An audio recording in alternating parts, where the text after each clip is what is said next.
yang lagi melanda dunia sekarang ini. Di Amerika Serikat lagi diuji obat anti Ebola yang kita sebut dengan remdesivir.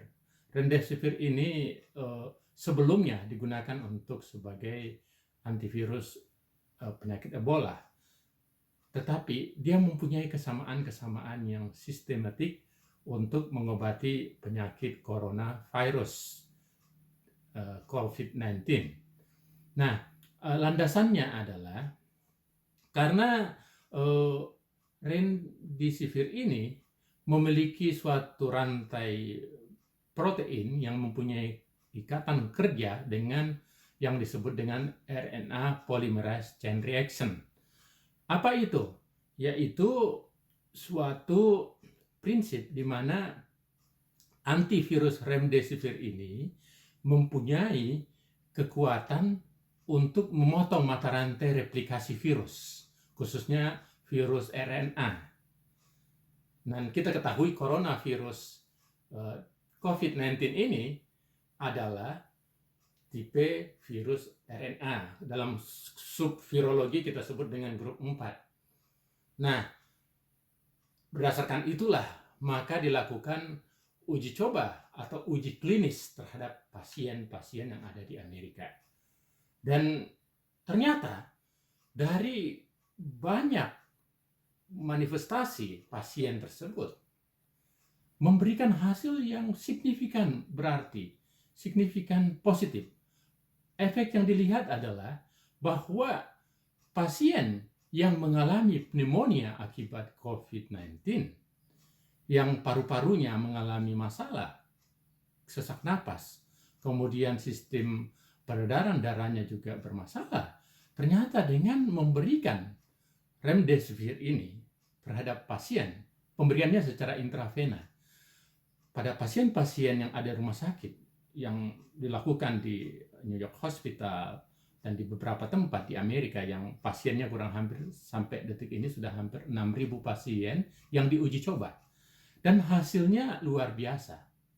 Keluar biasanya itu ada 3. Pertama, dia menurunkan efek mukos yang ada di paru-paru.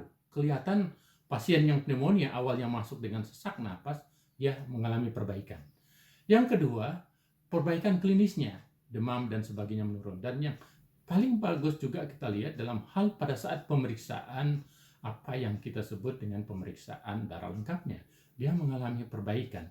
Nah, ketiga faktor ini sehingga dalam uji klinis remdesivir ini menjadi obat yang cukup signifikan atau cukup bagus untuk melawan coronavirus disease tipe 19 ini. Nah, hal lain yang saya ingin jelaskan bahwa kita ketahui bahwa penyakit umumnya COVID-19 ini disebabkan kematiannya itu disebabkan dengan 3 faktor kelihatannya.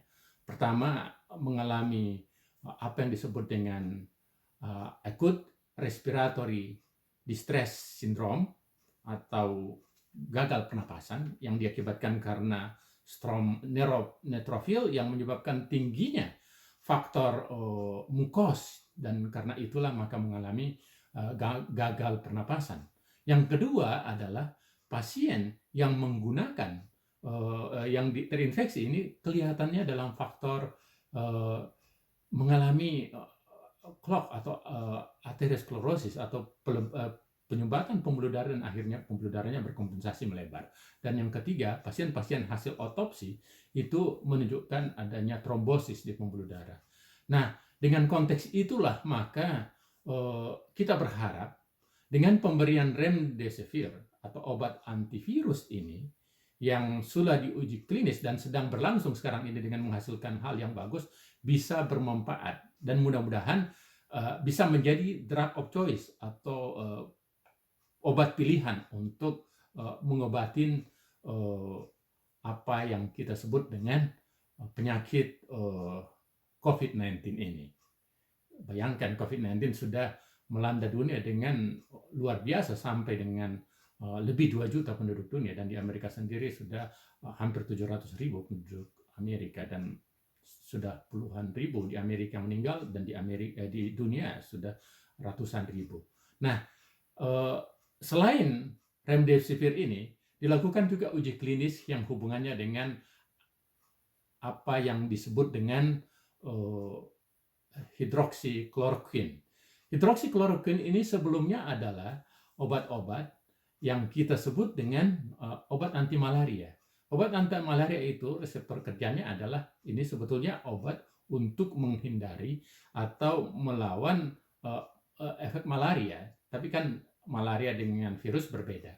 Namun di lain sisi, dalam pemeriksaan dalam uji klinis ribuan pasien, baik di dataran Cina, di beberapa tempat di dunia termasuk di Amerika, juga menunjukkan hal-hal yang berarti untuk perbaikan efek klinis, yaitu hidrokloroquine ini mempunyai efek yang bermanfaat untuk meningkatkan, memperbaiki kondisi vital tubuh pasien yang mengalami atau menderita infeksi coronavirus. Namun ada beberapa efek samping dari obat hidrokloroquine ini, misalnya hipoglikemia, pasien bahkan bisa mengalami aritmia atau gangguan irama jantung. Jadi oleh karena itu pemakaiannya harus terbatas. Nah, apa yang saya ingin sampaikan dari 2 contoh uji klinis yang dilakukan di Amerika dan di beberapa tempat di dunia ini, bahwa untuk melawan COVID-19 ini, bukan hanya kita bisa menemukan obat baru, apalagi vaksin sekarang juga lagi dilakukan berbagai uji klinis untuk vaksinasi, tetapi yang paling penting dilihat bahwa sebetulnya banyak potensi untuk mendapatkan obat-obat baru dari obat sebelumnya. Contohnya remdesivir dan hidroksikloroquine itu berdasarkan kinetikanya sudah dipahami, dinamik obatnya sudah dipahami, efek sampingnya juga sudah dipahami, sehingga dengan demikian bisa loncat langsung pada uji pada manusia, tidak perlu pada melalui preklinis. Sementara kalau obat baru yang belum ketahuan, itu harusnya harus lewat uji preklinis, uji toksisitas, dan sebagainya. Ya, mudah-mudahan harapan kita semua, apa yang terjadi di dunia ini lewat pandemi. Terima kasih sudah nonton. Jangan lupa like, subscribe, dan share ya.